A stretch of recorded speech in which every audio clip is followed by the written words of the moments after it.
आज के वीडियो में हम बात करेंगे एजुकेशन लोन के बारे में। स्टूडेंट्स के हमें काफ़ी क्वेश्चंस आते हैं तो हमें लगा चलो एक वीडियो ही बना देते हैं।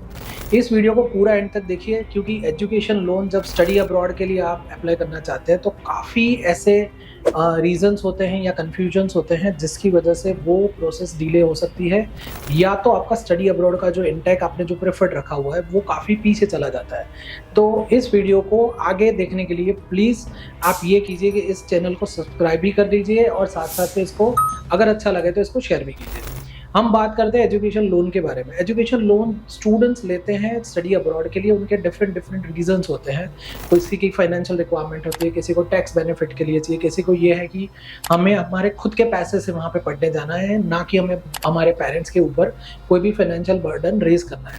तो इसमें जब भी आप एप्लीकेशन लगा रहे हैं स्टडी अब्रॉड के लिए एजुकेशन लोन की, आपको इतना याद रखना है कि आपका मिनिमम एलिजिबिलिटी क्राइटेरिया मैच हो रहा है तो आप एप्लीकेशन लगाने के लिए रेडी हो सकते हैं।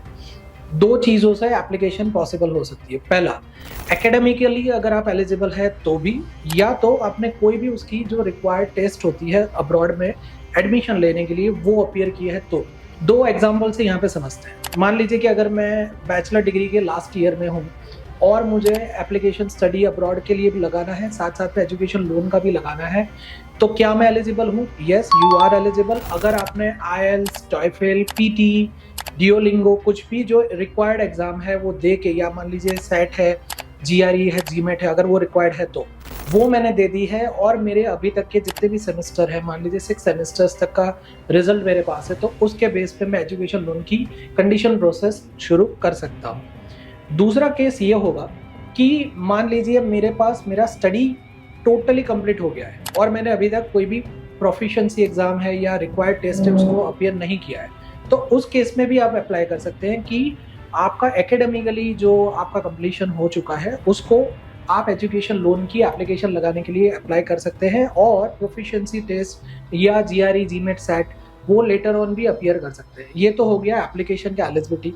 अब सबसे बड़ी बात कि मान लीजिए कि कोलेटरल नहीं है फिर भी कोई एजुकेशन लोन दे रहा है, yes, it is still possible. काफ़ी सारे अब प्राइवेट लेंडर्स भी हैं जिनका ऑफकोर्स इंटरेस्ट रेट ज़्यादा ही होगा, बट विदाउट कोलेटरल भी वो लोग आपको एजुकेशन लोन देते हैं।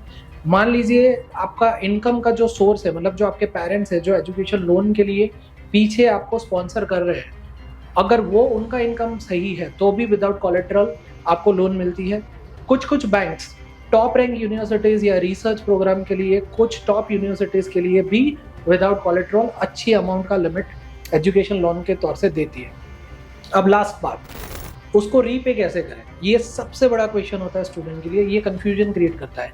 तो रीपे की भी दो ऑप्शन होते हैं। एक ऑप्शन ये होता है कि आप पढ़ाई के साथ साथ, मतलब जब भी आपने लोन विड्रॉ किया है पढ़ाई के साथ साथ आप अपना ईएमआई प्लस इंटरेस्ट आप भर सकते हैं, और या तो ओनली इंटरेस्ट आप भर सकते हैं, ईएमआई मतलब जो मेन अमाउंट है वो ईएमआई में इंक्लूड नहीं होगी। ये तो एक ऑप्शन हो गया। दूसरा ऑप्शन ये भी होता है कि बैंक्स आपको ये भी अलाउ करती है कि आप पढ़ाई ख़त्म कीजिए, फिर आपकी जॉब जब लगती है तब आप वहाँ से ईएमआई शुरू करवा सकते हैं।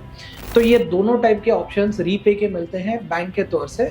डिफरेंट बैंक या डिफरेंट लोन प्रोवाइडर्स के डिफरेंट रूल्स होते हैं, वो तो ऑफकोर्स वो एप्लीकेशन करने से ही या उसके रूल जानने से ही पता चलेगा, बट ये बेसिक कॉन्सेप्ट जो काफ़ी स्टूडेंट्स में कन्फ्यूजन क्रिएट करता है कि हम लोग कब एलिजिबल होंगे, हमें कोलेटरल के बिना मिलेगा कि नहीं मिलेगा, या तो रीपे की मिनिमम कंडीशंस क्या होती है, तो ये सब इसमें इंक्लूड था। होप आपको वीडियो से वैल्यू मिली होगी, और ऐसे ही ज़्यादा study work and settle abroad के वीडियोज़ के लिए आप हमें सब्सक्राइब कीजिए और हमारे इस वीडियो को ज़्यादा से ज़्यादा शेयर करिए। Thank you.